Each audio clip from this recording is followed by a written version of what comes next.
Pak Mahfud yang notabene sekarang juga berstatus sebagai cawapres diam. Semestinya beliau dulu yang harus bicara. Kira-kira kalau berharap Presiden Jokowi bicara sepertinya nggak mungkin lah. Presiden Jokowi konsentrasinya sudah beralih lah.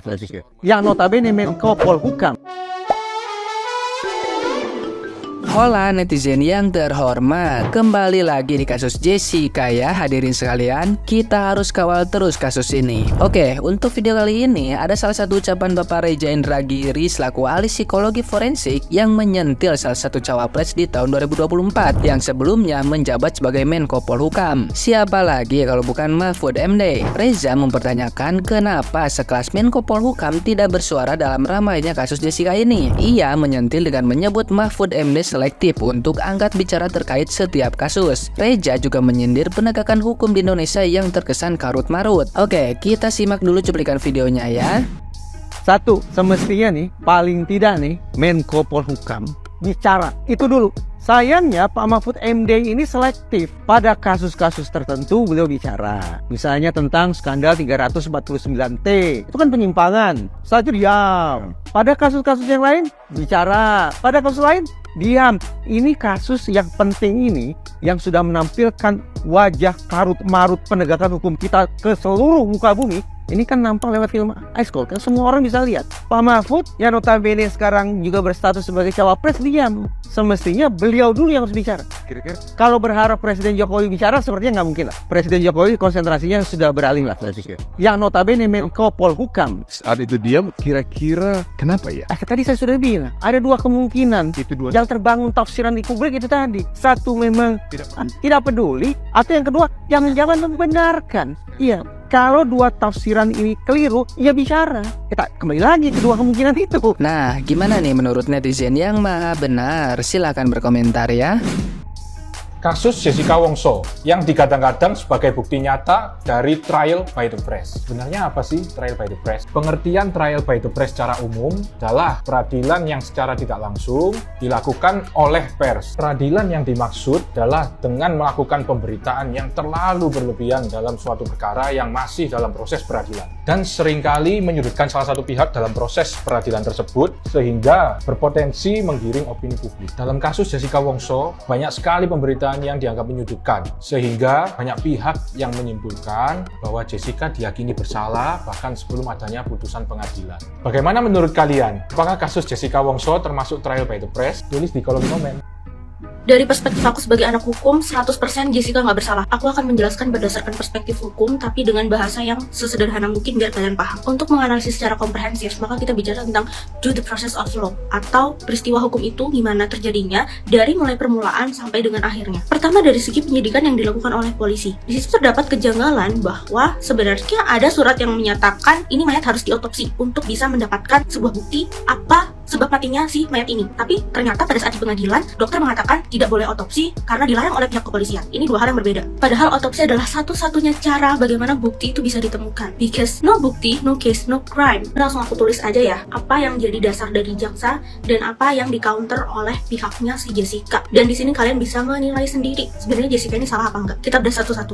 Pertama, Jessica dihukum hanya karena dialah yang pertama kali memesan kopi, pertama kali ada di tempat itu dan membelikan teman-temannya hadiah yang itu dibungkus paper bag sebagai sebuah apresiasi temu kangen lah ya, karena lama banget nggak ketemu. Nah, dari jaksa membuka CCTV dari mulai gerak-gerik, kemudian paper bag yang ditaruh di meja, di kriminologi, ini merupakan sebuah tanda. Hal ini adalah hal yang wajar. Ya, juga tipe kita, termasuk salah satunya aku ya. Aku juga termasuk orang yang suka inisiatif buat bayarin temen, terus juga suka membelikan hadiah. Bahkan aku juga punya temen di Malang ya, kita bersahabat 4 orang. Ketika aku datang, aku kayak merapel ulang tahun mereka gitu. Jadi, terus kita ketemuan di suatu kafe, di situ aku membawa hadiah untuk mereka bertiga karena kita yang nggak pernah ketemu, aku kerjanya di Jakarta. Tidak ada satupun bukti CCTV yang melihat bahwa Jessica benar-benar meletakkan racun dan juga tidak ada satupun saksi di situ yang melihat Jessica meletakkan racun. Justru dari pihak Jessica malah sebenarnya punya bukti bahwa ada seorang saksi yang melihat pertemuan antara suami Mirna dengan Rangga. Rangga ini adalah pembuat kopi.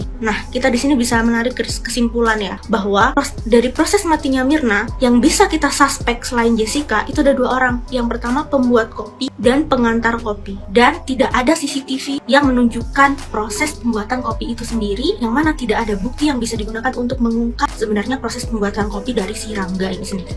Disinilah ada dugaan penghilangan bukti pada saat proses pembuatan kopi. Kenapa Jessica celananya dibuang? Dari segi terdakwa itu merupakan bukti bahwa Jessica ingin menghilangkan alat bukti. Sedangkan dari segi Jessica bahwa celana itu robek. Dan di situ ada saksi yaitu seorang pembantu rumah dari Jessica yang mana bersentuhan langsung dengan si celana ini. Dan beliau sempat 3 hari membiarkan celana itu ada di cucian sebelum akhirnya membuang celana ini. Tapi lagi-lagi pembantu yang merupakan saksi dari si Jessica tidaklah dipanggil menjadi saksi di pengadilan. Selanjutnya kita bicara motif. Setiap tindakan kejahatan pasti ada motif yang mendukung. Kenapa seseorang ingin melakukan kejahatan sampai akhirnya membunuh seseorang? Di sini motifnya tidak kuat sama sekali. Yang dikemukakan motifnya di situ adalah motif mengejek. Jadi pernah si Jessica ini membawa pacarnya, terus kemudian si Mirna bilang, "Pacarmu jelek banget sih." Sekarang gini logikanya, kalau misalkan nggak ada masalah yang besar banget, cuma masalah kayak kamu nggak cocok nih pacaran sama ini, masa iya sampai bikin orang setersinggung-singgungnya? Masa iya sampai tega membuat orang itu membunuh temannya? Sekarang rasionalitas kalian coba kita pikir bareng-bareng. Misalkan kita cari bukti motif yang paling relevan. Kenapa Jessica ini membunuh Mirna? Misalkan Jessica ini cemburu sama Mirna, misalkan Jessica ini suka sama suaminya Mirna, ini juga tidak mungkin. Karena pada saat kejadian berlangsung, si Hani ini menyuruh Jessica untuk telepon suaminya Mirna, dan di situ Jessica nggak punya nomornya suaminya Mirna. Di sini menunjukkan bahwa memang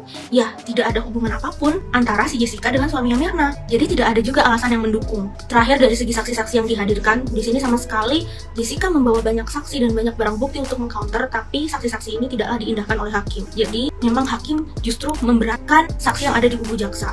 Ditambah juga pada saat itu kan belum ada media sosial seperti Instagram, TikTok dan lain sebagainya klub sesuatu setajam hari ini. Jadi pada saat itu dengan kekuatan media yang langsung menggiring opini bahwa Jessica ini bunuh Mirna, baik di headline, tagline, berita di media massa maupun juga media cetak, semuanya menyatakan itu, sehingga ini juga mempengaruhi pikiran kita pada saat tahun itu juga untuk juga ikut mensuspek Jessica. Di sini aku mau ngajak kalian untuk meramaikan tagline Justice for Jessica. Kita mendukung seorang yang tidak bersalah, dan semoga upaya kita untuk melindungi orang yang nggak bersalah dan menegakkan keadilan ini dibalas oleh Tuhan Yang Maha Esa dan bisa jadi pahala untuk kita. Kembali lagi bersama saya Dr. Benny Bulur SH Makes. Jadi banyak juga rupanya teman-teman yang minta lah ke saya ya untuk mulai membicarakan juga pendapat hukum saya mengenai kasus kopi cyanida atau yang diduga katanya dilakukan oleh Jessica Wongso. Kenapa saya masih bilang diduga padahal dia sudah dihukum 20 tahun? Karena dalam hati kecil saya juga saya melihat ada perlakuan yang kurang adil untuk Jessica Wongso ini. Kenapa? Karena menurut saya 2 alat bukti belum terpenuhi. Kemudian kalau kita baca putusan dari majelis hakim itu hanya seolah-olah mengambil pendapat dari yang menguntungkan dari sisi pelapor, tapi dia tidak mengatakan kenapa dia menolak dengan ahli-ahli yang disampaikan oleh kuasa hukum Jessica saat itu. Seharusnya dalam putusan yang berimbang mesti dikatakan kenapa dia menolak pendapat daripada ahli ataupun dari saksi yang diajukan oleh dari pihak terdakwa. Ya, nah ini yang saya lihat memang ada dugaan-dugaan ketidakadilan dalam pemeriksaan kasus Jessica Wongso ini. Dan saya sebagai seorang advokat juga cukup prihatin dan terpanggil, dan pada akhirnya karena banyak juga yang bertanya, Pak Benny coba pendapat Pak Benny ini seperti apa mengenai kasus kopi cyanida ini. Ya saya melihat kalau ada dugaan memang hal ini terjadi, saya ngambil contoh ya. Memang dari Jessica jalan satu-satunya meminta gerasi kalau sudah PK. Nah tapi kalau gerasi pada akhirnya juga harus mengaku salah sementara dia berpendapat dia tidak bersalah sehingga tidak akan mengajukan gerasi, saya berpikir masih ada jalan lain ya. Jalan lain itu adalah Jessica sebenarnya masih punya hak dong untuk mengajukan laporan polisi dugaan fitnah dan dugaan pencemaran nama baik. Kenapa? Kalau nanti ditemukan 2 alat bukti bahwa dugaan fitnah dan pencemaran nama baik terhadap dirinya, seperti dalam pemeriksaan tersebut terbukti adanya suatu tekanan dan sebagainya, tentu kasus ini bisa kemudian dibuka dan diperiksa melalui LP dia yang melakukan dugaan fitnah dan dugaan pencemaran nama baik. Karena sebagai warga negara, Jessica punya hak dong untuk melakukan laporan polisi ya kalau dia memang merasa tidak bersalah. Kemudian dia juga bisa melakukan gugatan perdata perbuatan melawan hukum, di mana yang dia gugat misalnya pelapor ya, kemudian PMH kepada pihak-pihak yang menekan dia, dan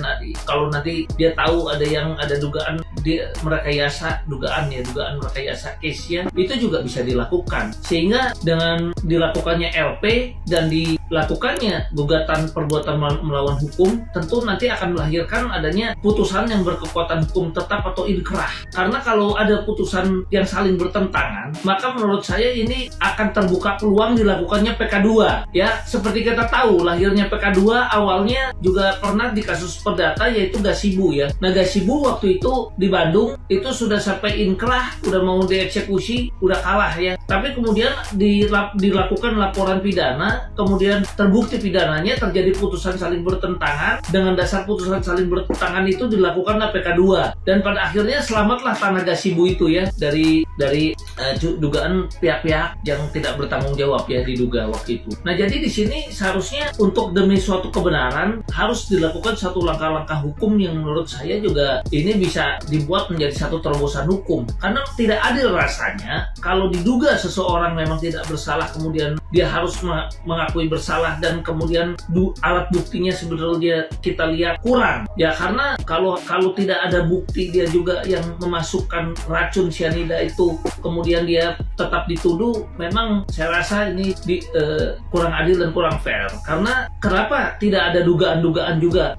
Misalnya ada pelayan yang waktu itu menyajikan kopi, bisa juga kopi tersebut kan dimasukkannya adalah diduga dimasukkannya pada saat sebelum disajikan, bahkan sebelum daripada Jessica itu duduk ya kan. Karena di sini masih ada kemungkinan seperti itu. Jadi dan dalam hal ini juga harus kita lihat kan siapa yang menikmati ya dari hal ini. Jadi menurut saya seharusnya masih bisa dilakukan suatu upaya hukum, baik laporan polisi maupun juga gugatan perbuatan melawan hukum. Karena dua-duanya dari cara ini kalau mau dijalankan sekaligus pun bisa. Mana yang duluan inkrah atau berkekuatan hukum tetap, yang kebetulan nantinya mudah-mudahan isinya menghasilkan suatu keputusan yang isinya adil dan dirasa fair. Dan kalau nanti ada putusan yang saling bertentangan, mudah-mudahan ini bisa digunakan untuk dilakukan PK2.